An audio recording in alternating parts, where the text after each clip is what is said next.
अस्सलामुअलैकुम वरहमतुल्लाहि वबरकातुह। मैं हूँ खालिद मीर और आप देख रहे हैं मेरा यूट्यूब चैनल FK अकेडमी। दोस्तों, आज मैं आप लोगों के लिए स्पोकन इंग्लिश का लेसन नंबर 20 यानी कि सबक नंबर 20 को लेकर हाजिर हुआ हूँ। आज मैं आप लोगों को पढ़ाऊँगा, बताऊँगा और आपसे कुछ बातें शेयर करूँगा जिसका हेडिंग होगा, जिसका टॉपिक होगा आर्टिकल्स, जिसको हम उर्दू में कह सकते हैं हरफ़ तारीफ़, हरफ़ तनकीर। दोस्तों, आज इसके बारे में पढ़ेंगे कि इंग्लिश के अंदर हरफ़ तारीफ़ और हरफ़ तनकीर क्या होता है। इससे पहले कि हम आर्टिकल्स के बारे में पढ़ें, उससे पहले हम कुछ बेसिक चीज़ों को जानना मुनासिब समझेंगे। तो सबसे पहले आपको ये मैं बताता चलूँ कि इंग्लिश लैंग्वेज में सबसे पहले आपको जानना ज़रूरी होगा कि अल्फ़ाबेट किसे कहते हैं। तो मैं आपको बता दूं कि अल्फ़ाबेट ए से लेकर के जेड तक जो हरूफ होते हैं, इन हरूफ के मजमुआ को अल्फ़ाबेट कहते हैं। ए से लेकर जेड तक जो हरूफ होते हैं, इन हरूफ के मजमुआ को अल्फ़ाबेट कहा जाता है। ऐसे ही अल्फ़ाबेट के बाद आता है लेटर, यानी कि A, B, C, D, ये जो है इसे इंग्लिश में बोलते हैं लेटर, और इसी की जमा यानी इसी का प्लुरल फॉर्म आता है लेटर्स। इसी की जमा लेटर्स आती है। A, B, C, D को लेटर बोलते हैं। और ऐसे ही कहते हैं कि लेटर कितने तरह के होते हैं इंग्लिश में। तो लेटर इंग्लिश में दो तरह के होते हैं। इंग्लिश के अंदर दो तरह के लेटर्स होते हैं। एक का नाम होता है कैपिटल लेटर्स और दूसरे का नाम होता है स्मॉल लेटर्स। एक को बोलते हैं कैपिटल लेटर्स और दूसरे को बोलते हैं स्मॉल लेटर्स, जिसको उर्दू में हम कह सकते हैं, कैपिटल लेटर्स को उर्दू में बोलते हैं बड़े हरूफ। कैपिटल लेटर्स को उर्दू में बड़े हरूफ के नाम से जानते हैं और स्मॉल लेटर्स को उर्दू में छोटे हरूफ के नाम से जानते हैं। जब आप कोई नाम लिखते हैं, जब आप मैसेजेस लिखते हैं, जब आप किसी के बारे में कुछ लिखते हैं इंग्लिश के अंदर, तो जो सबसे पहला लेटर इस्तेमाल करते हैं, जो सबसे पहला लेटर यूज़ करते हैं, उस लेटर को हम कैपिटल बोलते हैं, और उसके बाद जो लेटर्स यूज़ करते हैं उस लेटर का नाम हम स्मॉल देते हैं। उसके बाद में कहते हैं कैपिटल लेटर्स और स्मॉल लेटर्स के इस्तेमाल को आप जानेंगे डिटेल्स में। इसकी एक अलग इंशाल्लाह वीडियो बनाई जाएगी, लेकिन सरसरी तौर पर मैं ये बताना और समझाना मुनासिब समझता हूँ, क्योंकि जो सबक आज मैं पढ़ाने वाला हूँ उसका इससे बहुत ज़्यादा ताल्लुक़ है, बहुत ज़्यादा दोनों का एक दूसरे से लगाव है। इसलिए मैं इन चीज़ों को सरसरी तौर पर बताकर मैं समझाने की कोशिश कर रहा हूँ। आपको मैंने बता दिया कि कैपिटल लेटर्स को उर्दू में बड़े हरूफ के नाम से जानते हैं और स्मॉल लेटर्स को उर्दू में छोटे हरूफ के नाम से जानते हैं। इसी तरीके से इसके बाद आता है consonants and vowels. Consonants and vowels English के अंदर आपको पता है कि इंग्लिश के अंदर 26 लेटर्स होते हैं, यानी कि इंग्लिश के अंदर जो मुकम्मल हरूफ होते हैं वो 26 हरूफ होते हैं, जिसको इंग्लिश में बोलते हैं 26 लेटर्स। ठीक है, इसके अंदर जो है कह रहे हैं कि कुछ लेटर्स ऐसे हैं जिनको हम कॉन्सोनेंट्स के नाम से जानते हैं और कुछ लेटर्स ऐसे हैं जिनको हम वोवेल्स के नाम से जानते हैं। तो इंग्लिश के अंदर वोवेल्स को हम उर्दू में बोलेंगे, जो इंग्लिश के अंदर वोवेल्स बोला जाता है उसकी उर्दू हम करते हैं हरूफ इल्लत बोलते हैं उसको। वोवेल्स को उर्दू में हरूफ इल्लत बोलते हैं, और ये 5 होते हैं। इंग्लिश के अंदर टोटल लेटर्स 26 होते हैं, जिसके अंदर से वोवेल्स ये कितने होते हैं? 5 होते हैं। AEIOU। और इसके अलावा जो बच जाता है, यानी कि 26 से अगर हम 5 को निकाल देते हैं तो वो कितना हो जाता है? वो क्या हो जाता है? 21 हो जाता है। तो 21 लेटर्स जो है वो क्या है? कॉन्सोनेंट्स है, यानी कि हरूफ सही कहलाते हैं इंग्लिश के अंदर। और 5 लेटर्स यानी 5 लेटर्स ऐसे हैं जिनको हम कॉन्सोनेंट नहीं बल्कि वोवेल्स कहते हैं। ऐसे ही एक आता है सेमी वोवेल्स, जिसको हम उर्दू में कह सकते हैं निस्फ हरूफ इल्लत या आधा हर्फ इल्लत। निस्फ हरूफ इल्लत या कह सकते हैं आधा हर्फ इल्लत, और इंग्लिश में बोलते हैं सेमी वोवेल्स।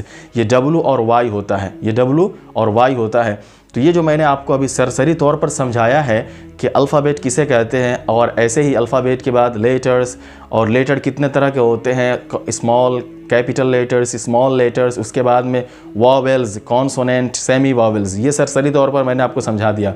और आज जो मैं अभी पढ़ाने वाला हूँ आपको, जो ये मैं जो सबक लेकर आया हूँ, जिसका हेडिंग मैंने आपको बताया है कि इसका हेडिंग है आर्टिकल्स, यानी कि हरफ तारीफ़ और तनकीर।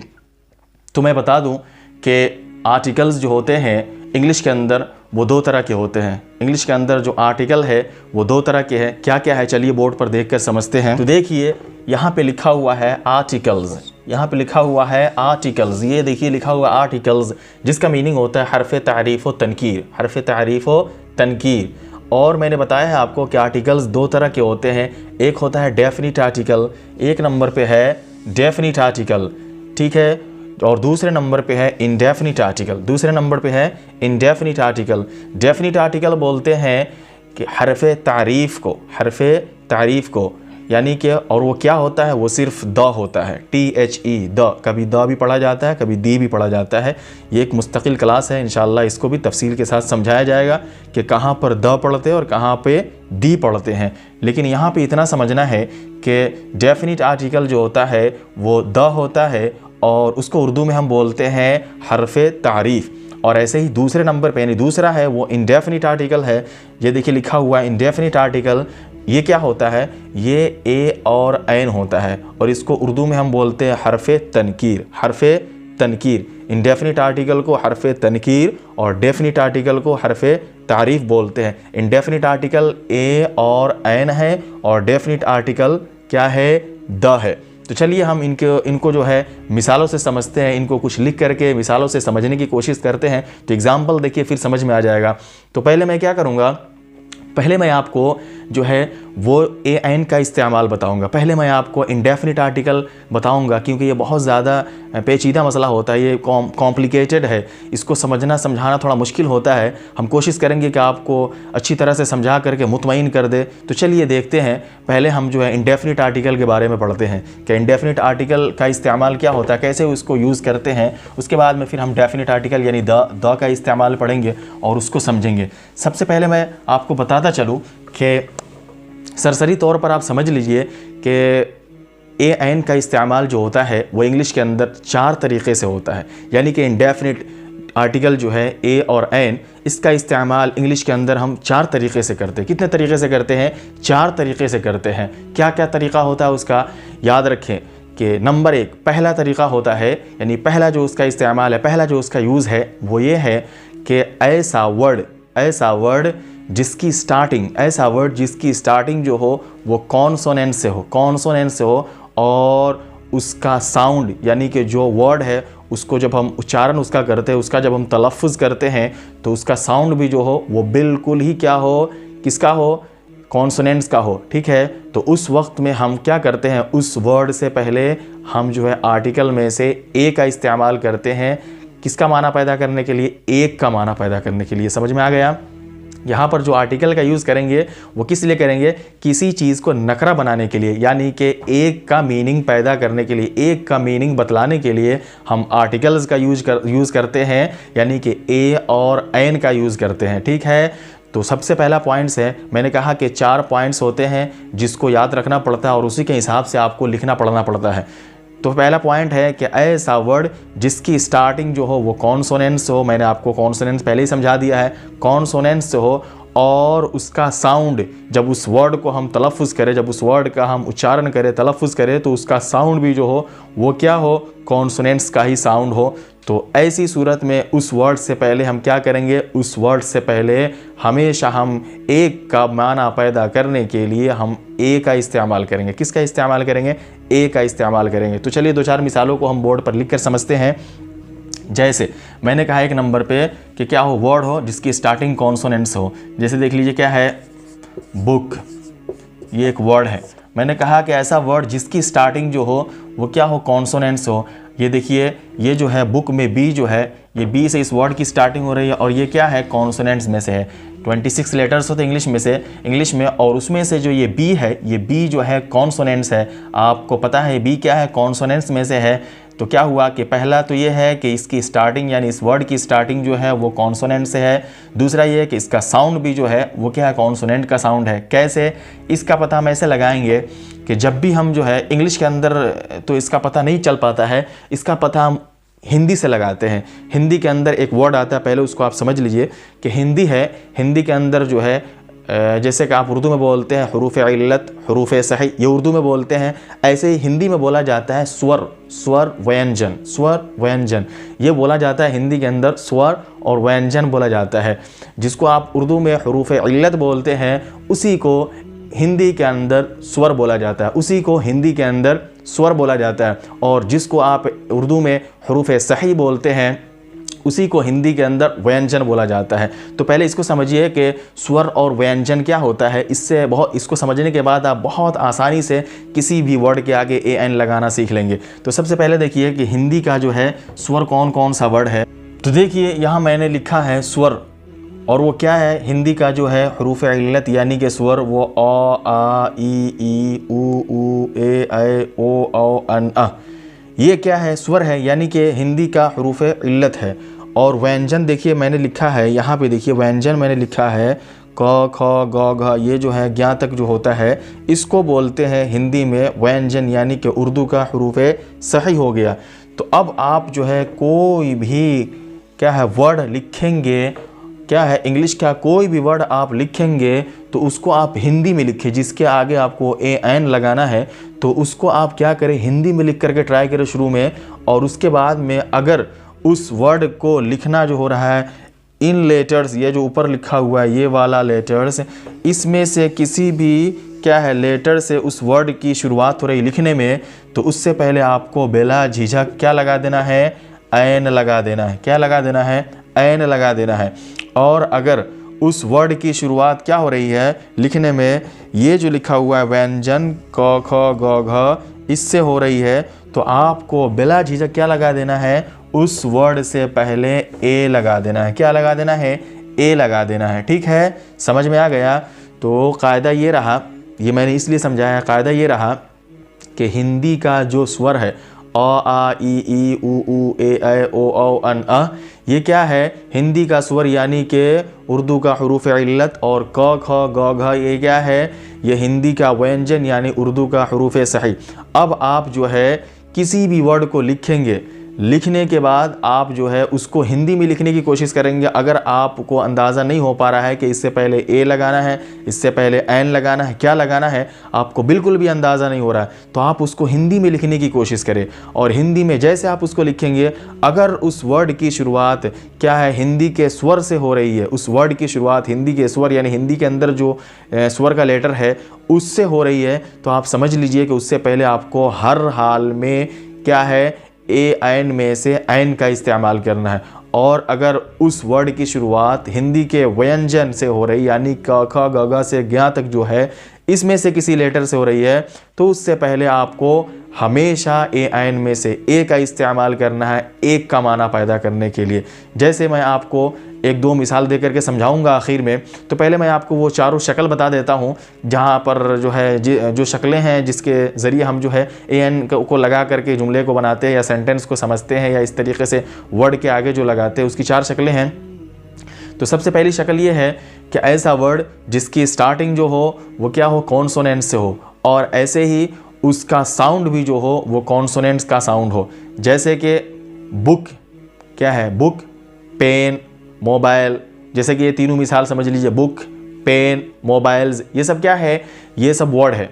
अब देखिए कि बुक में B, पेन में P और ऐसे ही मोबाइल में M, ये क्या है, ये कह रहे हैं कि ये सब जो वर्ड है और इसका जो M है, P है, B है, ये सब क्या है, ये सब कॉन्सोनेंट्स में से आ रहा है, कॉन्सोनेंट्स में से आ रहा है। तो क्या हुआ कि ऐसा वर्ड जिसकी शुरुआत कॉन्सोनेंट्स से हो, तो देखिए P भी है, पेन में P, बुक में B और M में मोबाइल में M, ये सब क्या है, कॉन्सोनेंट से आ रहा है। और ऐसे ही दूसरी शर्त यह है कि शुरुआत के साथ साथ उसका साउंड भी, उसकी आवाज़ भी क्या हो, वो कॉन्सोनेंट्स की आवाज़ हो। तो आप देखिए मोबाइल जब लिखते हैं तो म से लिखते हैं, हिंदी में किससे लिखते हैं, म से लिखते हैं जो कि व्यंजन में से है। और ऐसे ही जो है आप बुक लिखते हैं हिंदी में तो ब से लिखते हैं जो क्या हिंदी के व्यंजन में से है। इसी तरीके से जब आप पेन लिखते हैं तो हिंदी के पी से लिखते हैं, जो कि क्या है व्यंजन में से हिंदी के है। तो इससे वाज़ेह हो गया कि ये क्या है, इससे पहले हमेशा ए आइन में से ए का इस्तेमाल होगा, a pen, a book, a mobile, इस तरीके से। ठीक है। दूसरी शर्त इसके बरखिलाफ, दूसरी शर्त ये हो जाएगी, दूसरा रूल इसका ये हो जाएगा कि ऐसा वर्ड जिसकी शुरुआत जो हो वॉवेल से हो, जिसकी शुरुआत किससे हो, वॉवेल से हो, और उसका साउंड यानी उसकी आवाज़ भी किससे हो रही हो, वॉवेल की ही हो रही हो। उसकी आवाज़ यानी उसका साउंड भी क्या हो रहा हो, वॉवेल का ही हो रहा हो। तो उससे पहले ए ऐन में से ऐन का इस्तेमाल करेंगे एक का माना पैदा करने के लिए, एक का तर्जमा करने के लिए हम ऐन का इस्तेमाल करेंगे। जैसे देखिए हमने कहा इंक पॉट, इंक पॉट। देखिए यहाँ पर क्या है कि ऐसा वर्ड जिसकी शुरुआत क्या हो, कॉन्सोनेंट से नहीं बल्कि वॉवेल से हो। तो इंक पॉट में आई क्या है, ये वॉवेल में से है। ऐसे ही ऑरेंज, ऑरेंज में ओ क्या है, ये वॉवेल में से है। ऐसे ही अम्ब्रेला, इसमें क्या है, यू क्या है, वॉवेल में से है। अब आप देखिए मैंने कहा कि ऐसा वर्ड जिसकी शुरुआत वॉवेल से हो, तो अम्ब्रेला में यू, ऑरेंज में ओ, और ऐसे इंक पॉट में आई, ये क्या है, वॉवेल में से आ रहा है। और उसका साउंड यानी उसकी आवाज़ भी क्या हो, वॉवेल की ही आवाज़ हो। तो आप जैसे हिंदी में इसको लिखते हैं तो आप देखिए कि जैसे इंक पॉट लिखेंगे तो ई से लिखेंगे, इंक पॉट ई से लिखेंगे, जो कि क्या है हिंदी के स्वर में से है। और ऐसे ही जो है जब आप जो है ऑरेंज लिखते हैं तो ओ से लिखते हैं, तो ओ क्या है, ये क्या है हिंदी के स्वर में से। और ऐसे ही आप अम्ब्रेला लिखते हैं तो अ से लिखते हैं, ये भी क्या हिंदी के स्वर में से है। तो इससे आपको ये पता चला कि जहाँ पर भी कोई भी ऐसा वर्ड हो जिसकी शुरुआत क्या हो, वॉवेल से हो, और उसका साउंड यानी उसकी आवाज़ भी वॉवेल की हो रही हो, तो उससे पहले एक का माना पैदा करने के लिए हमेशा ए ऐन में से क्या लगाएंगे, ऐन लगाएंगे। या आप हमेशा याद रखें, ये बहुत अच्छा रूल है। उसके बाद में तीसरी शर्त ये है कि तीसरा रूल इसका ये है कि कुछ ऐसे वर्ड होते हैं, ऐसे शब्द, ऐसे अल्फाज होते हैं कि जिनकी शुरुआत तो कुछ और से होती है और उनका साउंड कुछ और होता है। तो तीसरी शर्त यह है कि ऐसा वर्ड जिसकी शुरुआत क्या हो, कॉन्सोनेंट से हो। ऐसा वर्ड जिसकी शुरुआत कॉन्सोनेंट से हो और उसकी आवाज़ यानी कि उसका साउंड जो हो वो वॉवेल का साउंड हो रहा हो। शुरुआत तो कॉन्सोनेंट से है लेकिन साउंड जो है उसका वो वॉवेल का साउंड है। तो ऐसी सूरत में हम क्या करेंगे, एक का माना पैदा करने के लिए क्या लगाएंगे, ए लगाएंगे या ऐन लगाएंगे। देख रहे हैं कि इसकी शुरुआत जो है वो कॉन्सोनेंट से है, तो क्या है इसके हिसाब से तो हमें ए लगाना चाहिए। इसी तरीके से कह रहा है कि उसका साउंड यानी उसकी आवाज़ जो है वो वॉवेल की है, तो इसके हिसाब से हमें ऐन लगाना चाहिए। तो क्या लगाएंगे, कायदा ये कहता है कि आप जो है इसको हिंदी में लिख करके देखें, आप इसको हिंदी में लिख करके देखें। ऐसा वर्ड जिसकी शुरुआत कॉन्सोनेंट से हो रही हो और उसकी आवाज़, उसका साउंड जो हो वो वॉवेल का हो, तो आप इसको हिंदी में लिख करके देखें। हिंदी में अगर उस वर्ड की शुरुआत लिखने में क्या हो रही है, व्यंजन से हो रही है, तो आप उससे पहले फ़ौरन क्या करें, उससे पहले आप फ़ौरन जो है ए लगा दें। और अगर उसकी शुरुआत किसी चीज़ से भी हो रही हो, लेकिन हिंदी में जब लिखते हैं तो उसकी शुरुआत व्यंजन से नहीं बल्कि स्वर से हो रही है, तो उससे पहले ऐन लगाएंगे। तो ऐसा वर्ड होगा कि जिसकी शुरुआत क्या हो, कॉन्सोनेंट से हो, लेकिन उसकी आवाज़ यानी उसका साउंड जो हो रहा है वो स्वर का हो रहा है, व्यंजन का नहीं यानी वॉवेल का हो रहा है, तो उससे पहले हम ऐन लगाते हैं। क्यों, जैसे कि मैं मिसाल से बताता हूँ आपको। आवर, HOUR, आवर, घंटा जो बोलते हैं, आवर, घंटा। ये देखिए कि एक ऐसा वर्ड है जिसकी शुरुआत क्या है, H से है। H क्या है इंग्लिश के अंदर, H जो है ये कॉन्सोनेंट में से आता है। और देखिए हालांकि हम हावर नहीं पढ़ते, इसको हावर नहीं होता, ये आवर होता है, आवर। देखिए शुरुआत तो H से है लेकिन जो इसका तलफ़ुज़ हम कर रहे हैं, जो इसको प्रोनाउंस कर रहे हैं, तो हम क्या बोल रहे हैं, आवर बोल रहे हैं, आवर। क्या बोल रहे हैं, आवर। तो हम इसको जब लिखते हैं हिंदी में, तो हिंदी में हम ऐसे लिखते हैं इसको, आवर। कैसे लिखते हैं, आवर। ठीक है, इंग्लिश में लिखते हैं HOUR, आवर। ठीक है।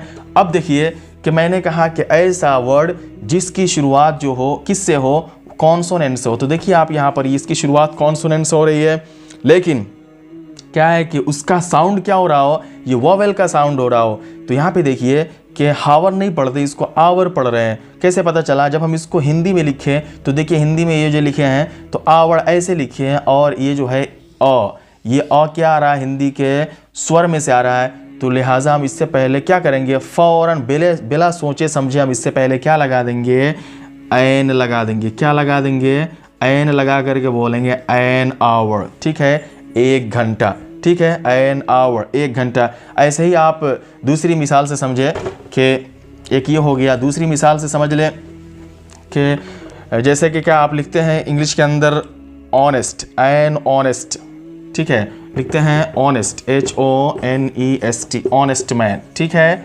अब देखिए यहाँ पर भी वही है कि देखिए H है, पहले क्या है, H है, यहाँ पर देखें आप H है, तो इससे तो हमें यह अंदाज़ा लग रहा है कि इससे पहले A लगेगा, लेकिन इससे पहले A नहीं लगेगा, इससे पहले क्या लगेगा, इससे पहले N लगेगा। क्यों? इसलिए कि जो कायदा, जो रूल मैंने अभी आपको बताया है, उस रूल के हिसाब से। क्या रूल है? वो रूल यही है कि चाहे शुरुआत उसकी कॉन्सोनेंट हो रही हो, लेकिन अगर उसकी आवाज़, उसका साउंड अगर क्या है, वॉवेल का है, तो उससे पहले हम एन लगाएंगे। तो यहाँ पर भी देखिए क्या है, ये एच कॉन्सोनेंट है, लेकिन जब इसका हम साउंड करते हैं तो वो वॉवेल का साउंड हो रहा है। जैसे कि हम इसको लिखते हैं किसके अंदर, इसको जब हम लिखते हैं हिंदी के अंदर तो कैसे लिखते हैं, ऑनेस्ट, ऑनेस्ट, ऐसे लिखते हैं, ठीक है। तो आप देखिए आप कि ऐसे जो हमने लिखा है, तो ये जो है ओ, क्या है, ओ, ये देखिए ये हिंदी के किस में से है, स्वर में से है। और जब मैंने कहा, शुरू में ही कहा कि अगर कोई भी ऐसा वर्ड हो जो हिंदी के स्वर में से, यानी कि हिंदी के हरूफ इल्लत में से हो, तो उससे पहले हमेशा हम ऐन का इस्तेमाल करते हैं, ए का इस्तेमाल नहीं करते हैं। लिहाजा हम क्या लिखेंगे, ऐसे लिखेंगे, क्या है, ऐन ऑनेस्ट मैन, ठीक है, एक ईमानदार आदमी। ए ऑनेस्ट मैन नहीं होगा, एन ऑनेस्ट मैन होगा। तो मैंने आपको 3 कायदा बता दिया। कितने कायदे बता दिए? 3 कायदे बता दिए। चौथा कायदा ये है, इसका उल्टा है कि ऐसा वर्ड जिसकी शुरुआत तो वॉवेल से हो रही है, जिसकी शुरुआत तो वॉवेल से हो रही है, लेकिन उसका जो है साउंड, उसकी आवाज़ जो है वो वॉवेल की आवाज़ नहीं है, बल्कि वो कॉन्सोनेंट्स की आवाज़ है। वो किसकी आवाज़ है? वो कॉन्सोनेंट की आवाज़ है। तो इससे पहले हम क्या करेंगे, यहाँ पे साउंड का एतबार होगा, जो एतबार होगा, जो मानेंगे वो साउंड को मानेंगे, स्टार्टिंग को नहीं मानेंगे कि स्टार्टिंग किससे हो रही है। जो साउंड हो रहा है उसी साउंड के एतबार से हम, उसी साउंड के हिसाब से हम क्या लगाएंगे, एन लगाएंगे। तो मैंने कहा कि ऐसा वर्ड जिसकी शुरुआत, जिसकी स्टार्टिंग तो है वो वॉवेल से हो रही है, लेकिन उसका साउंड, उसकी आवाज़ जो है वो कॉन्सोनेंट की है, तो उससे पहले हम जो है एक का माना पैदा करने के लिए, एक का तर्जमा बनाने के लिए हम क्या करते हैं, ए का इस्तेमाल करते हैं। जैसे कि देखिए यूनिवर्सिटी, यहाँ पर यूनिवर्सिटी, ठीक है। इसी तरीके से दूसरा लफ्ज़ आता है, क्या है, यूरोपियन। इसको हम लिख करके समझा देते हैं, देख लीजिए कि एक लफ्ज़ है यूनिवर्सिटी, ठीक है, और दूसरा लफ्ज़ है क्या, यूरोपियन।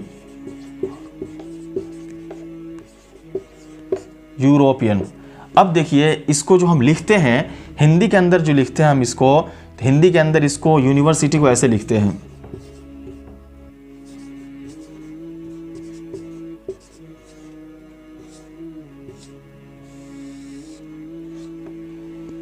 और यूरोपियन को ऐसे लिखते हैं।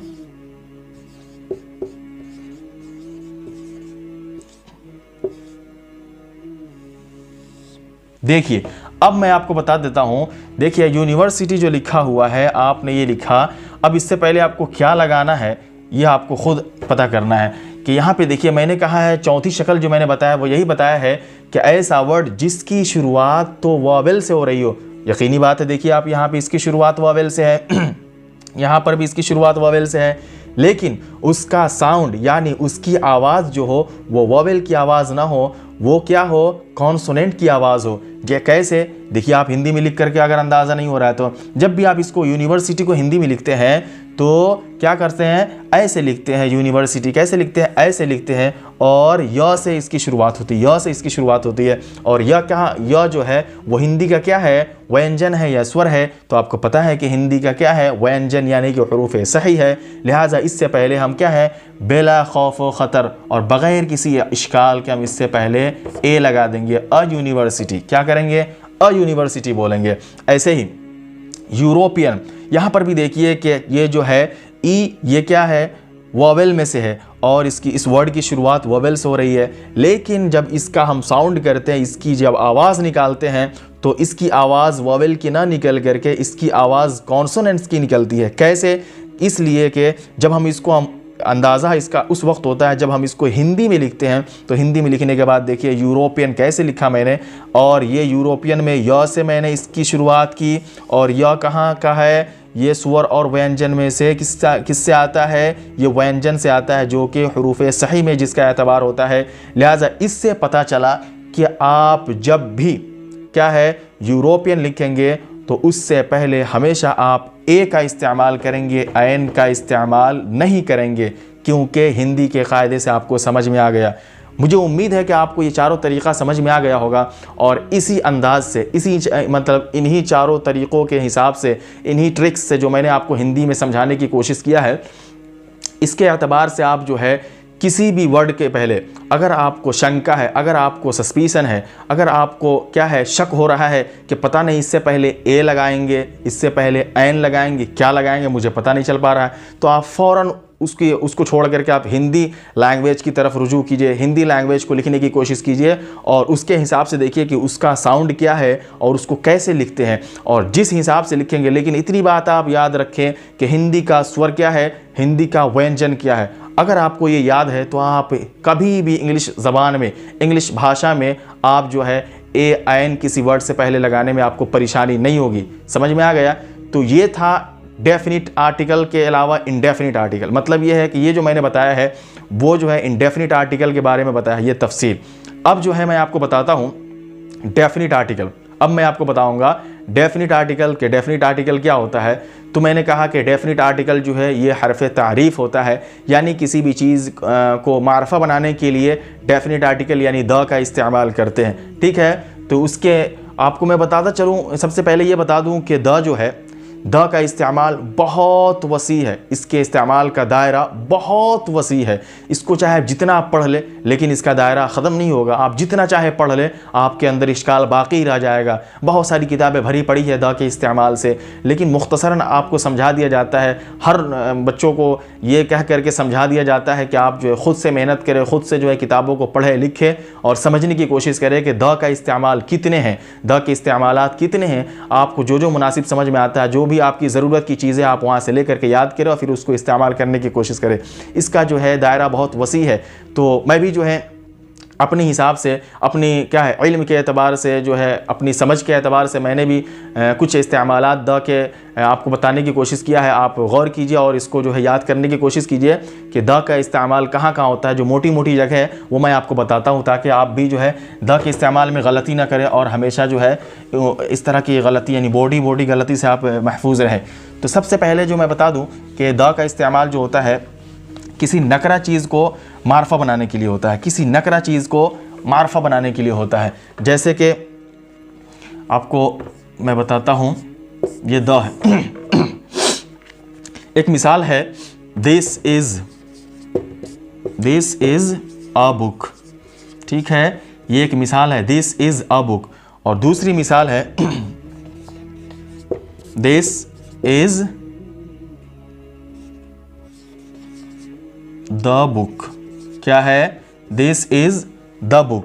अब देखिए, ये तो आपने अक्सर पढ़ा होगा, ये एग्जाम्पल तो आपने बहुत पढ़ा होगा। दिस इज़ अ बुक, ये किताब है। दिस इज़ अ पेन, ये एक पेन है। दिस इज़ अ टेबल, वो एक टेबल है। इस तरीके से आपने तो बहुत पढ़ा होगा, लेकिन आप ये वाला एग्जाम्पल आपने नहीं पढ़ा होगा। दिस इज़ द क्या है? Book. This is the pen, this is the ball, ये नहीं पढ़ा होगा।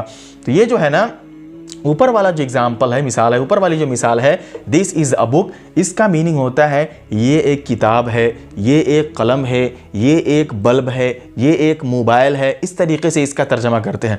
लेकिन जब ये इस तरह से लिखते हैं this is the book, this is the book, तो इसका तर्जमा हो जाता है ये वही किताब है, ये वही मोबाइल है। दिस इज़ द मोबाइल, ये वही मोबाइल है। दिस इज़ द पेन, ये वही पेन है। दिस इज़ द क्या है? बल्ब, ये वही बल्ब है। इस तरीके से फिर इसका इस्तेमाल होता है और इस तरीके से इसका तर्जमा करते हैं। तो ये जो द है, ये द आ करके ये जो नकरा था बुक, ये जो वर्ड नकरा था, इस नकरा को ये जो है द आ करके इसको मारफा बना दिया कि ये कोई अलग सी किताब नहीं है, ये वही किताब है जिसकी तरफ मैं इशारा कर रहा हूँ, ये वही पेन है जिससे मैं लिख रहा हूँ। इस तरीके से जब बोलते हैं ना, तो उस वक्त में क्या होता है, ये द आ करके अपना काम कर दिया है कि इस नकरा को क्या कर दिया, ये मारफा बना दिया। यानी कि ये पहले क्या था, पहले ये कॉमन नाउन था, अब ये क्या है, द आ करके इसको प्रॉपर नाउन बना दिया। क्या कर दिया, प्रॉपर नाउन बना दिया। तो सबसे पहला जो इसका यूज़ होता है, द का यूज़ जो होता है वो होता है कि किसी भी कॉमन नाउन को प्रॉपर नाउन बनाने के लिए द का इस्तेमाल करते हैं, द का यूज़ करते हैं। उसके बाद में क्या है कि किसी भी नदी के नाम से पहले, समुंदर के नाम से पहले, पहाड़ों के नाम से पहले, मजहबी किताब जो रिलीजियस बुक होती है उसके नाम से पहले, इसी तरीके से क्या होता है, पार्टीज़ के नाम से पहले, इसी तरीके से अखबार, न्यूज़पेपर्स, ये सब चीज़ें जो होती है, इन सब चीज़ों के जो नाम होते हैं इनसे पहले क्या करते हैं, हम जो है द का इस्तेमाल करते हैं। इसी तरीके से ज़मीन, आसमान, चांद, सूरज, सितारे, ये सब जो है ना, इन सब के नाम से पहले भी हम द का इस्तेमाल करते हैं। जैसे कि दो चार मिसालें देकर, मिसालों से मैं समझा देता हूँ ताकि आसानी हो आपको समझने में कि द का इस्तेमाल कहाँ कहाँ होता है। जैसे कि मैंने लिखा क्या है,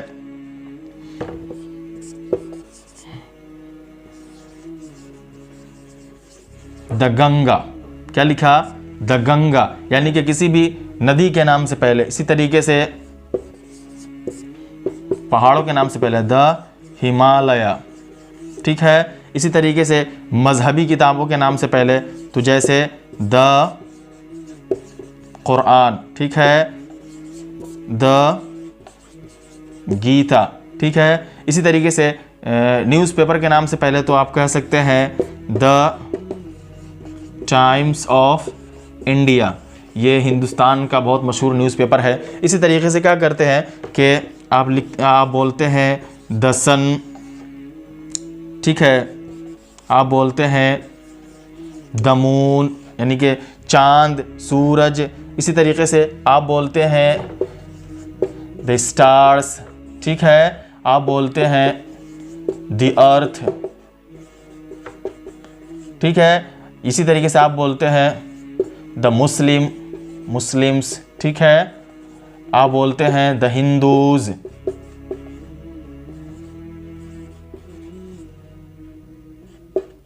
ठीक है, तो ये देखिए मैंने कहा ना कि द का इस्तेमाल जो है इसका दायरा बहुत वसी है, लेकिन मोटी बातें आपको बताई जा रही है कि किसी भी न्यूज़पेपर के नाम से पहले ज़मीन, आसमान, चांद, सूरज, सितारे, मजहबी किताब, इसी तरीके से पहाड़, ठीक है, पहाड़, नदी, ये सब चीज़ें जो है इनके नामों से पहले हम द का इस्तेमाल करते हैं। तो ये रहा खुलासा, आज के सबक का जो खुलासा रहा मैं एक बार और दोहरा देता हूँ ताकि आपको अच्छी तरीके से समझ में आ जाए। और मैं आपको ये बात समझाने की कोशिश कर रहा हूँ कि मैं आपको PDF की शक्ल नहीं दूंगा, मैं आपको PDF की शक्ल नहीं दूंगा, और नहीं जो है मुनज़्ज़म तरीके से जो होता है एक बोर्ड पे लिख करके मैं पूरा बितरतीब जो है लिख करके मैं आपको समझा दूं, इस तरीके से भी मैं नहीं करूंगा। आपसे मेरी छोटी सी गुजारिश है, छोटी सी दरख्वास्त है कि आप जब भी वीडियो को देखें तो देखने के बाद आप ख़ुद का एक नोटबुक तैयार करें, ख़ुद का एक नोटबुक तैयार करें और आप उसको अपनी ज़बान में, अपने भाषा में लिखने की कोशिश करें, ताकि जब भी आप उसको पढ़ें या दूसरों को पढ़ाएं तो आसानी के साथ समझें और समझाने की कोशिश करें। ठीक है, PDF देने से होता यह है कि लोग PDF ले करके मोबाइल में सेव कर लेते हैं, मोबाइल में महफूज कर लेते हैं, लेकिन दोबारा उसे कभी खोलने की तौफीक नहीं होती है। इसलिए मैंने ये तरीक़ा अपनाया है कि मैं किसी भी सबक को PDF की शक्ल में इंशाअल्लाह कभी भी नहीं दूंगा किसी को, चाहे उसके लिए चाहे जितना नुकसान उठाना पड़े उठाऊंगा।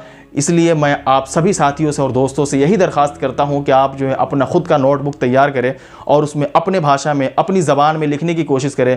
फिर जब आप उसको दोबारा इंशाअल्लाह खोलेंगे तो आपको अच्छी तरीके से समझ में आएगा। फिर जब पढ़ाने की या पढ़ने की नौबत आएगी तो बहुत आपके लिए आसानी होगी। ठीक है, तो मैं आपको ये बता दूं कि जो सबक था ऊपर से लेकर के नीचे तक वो ये था कि सबसे पहले मैंने आपको क्या किया, सबसे पहले मैंने आपको अल्फ़ाबेट बताया। अल्फ़ाबेट बोलते हैं इंग्लिश के अंदर हरूफ तहज्जी को, यानी कि A से लेकर के Z तक जो हरूफ होते हैं उसका नाम क्या होता है, उन हरूफ के मजमुआ का नाम अल्फ़ाबेट होता है। उसके बाद में लेटर मैंने बताया कि लेटर ABCD को लेटर बोलते हैं इंग्लिश के अंदर, और लेटर जो होते हैं वो दो तरह के होते हैं, एक होता है कैपिटल लेटर, दूसरा होता है स्मॉल लेटर।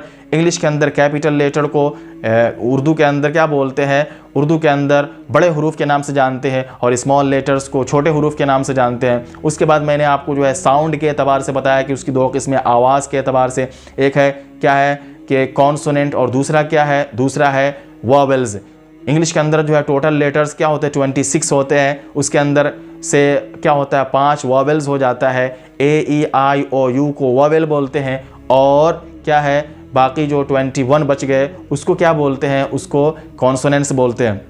उसके बाद में एक आता है सेमी वॉवेल्स, जिसको हम उर्दू में आधा हरूफ इल्लत या निस्फ हरूफ इल्लत बोलते हैं। ये क्या होता है डब्लू और वाई होता है, डब्लू और वाई होता है। इसका इस्तेमाल जो होता है वो किसी भी लफ्ज़ के जब आखिर में इस्तेमाल हो तो इसको क्या बोलते हैं, इसको जो है वो हम निस्फ हरूफ इल्लत यानी कि सेमी वॉवेल्स बोलते हैं। जैसे कि फ्लाई क्राई, इसमें देखिए कि वाई जो है ये लफ्ज़ के यानी वर्ड के लास्ट में इसका यूज़ किया गया है। इसी तरीके से पॉ सॉ ये जो बोलते हैं तो देखिए यहाँ पे डब्लू जो है ये क्या है वर्ड के लास्ट में है तो इसको सेमी वॉवेल्स बोलते हैं यानी निस्फ हरूफ इल्लत बोलते हैं। लेकिन जब यही डब्लू और वाई क्या है किसी वर्ड के शुरू में इस्तेमाल हो जाए तो इसको क्या बोलते हैं, कॉन्सोनेंट बोलते हैं, इसको सेमी वॉवेल्स नहीं बोलते हैं। ऐसे ही जो है मैंने आपको बताया ए आइन के इस्तेमाल का। सबसे पहले मैंने बताया कि आर्टिकल बोलते हैं उर्दू के अंदर हरूफ तारीफ़ व तनकीर को।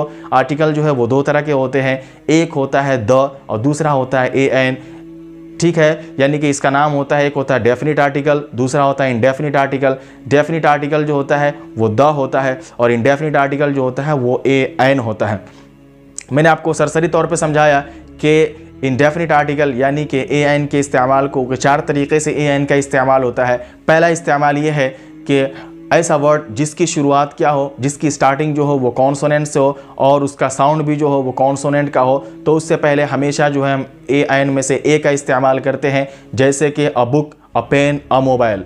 ऐसे ही दूसरा मैंने बताया कि ऐसा वर्ड जिसकी स्टार्टिंग जो हो वो वॉवेल से हो और उसका साउंड भी जो हो, उसकी आवाज़ भी जो हो वो वॉवेल की हो, तो उससे पहले भी ए आइन में से क्या करते हैं आइन का इस्तेमाल करते हैं एक का माना पैदा करने के लिए। जैसे an ink pot, an orange, an umbrella. ऐसे ही तीसरा मैंने बताया कि ऐसा वर्ड जिसकी शुरुआत जो हो वो क्या है कॉन्सोनेंट से हो लेकिन उसका साउंड यानी उसकी आवाज़ जो हो वो कॉन्सोनेंट की ना हो बल्कि उसकी आवाज़ जो हो वो वॉवेल की हो, तो उससे पहले हमेशा जो है हम जो है आवाज़ का एतबार करते हुए, साउंड का एतबार करते हुए हम क्या करेंगे ए एन में से एक का माना पैदा करने के लिए ए एन में से क्या लगाएंगे, एन लगाएंगे। जैसे कि एन आवर, देखिए यहाँ पे एच है लेकिन एच का एतबार न करके ओ का एतबार किया, आवर यानी लिखने का एतबार किया और आवर के आगे क्या किया हम एन लगा है, an hour, an honest man.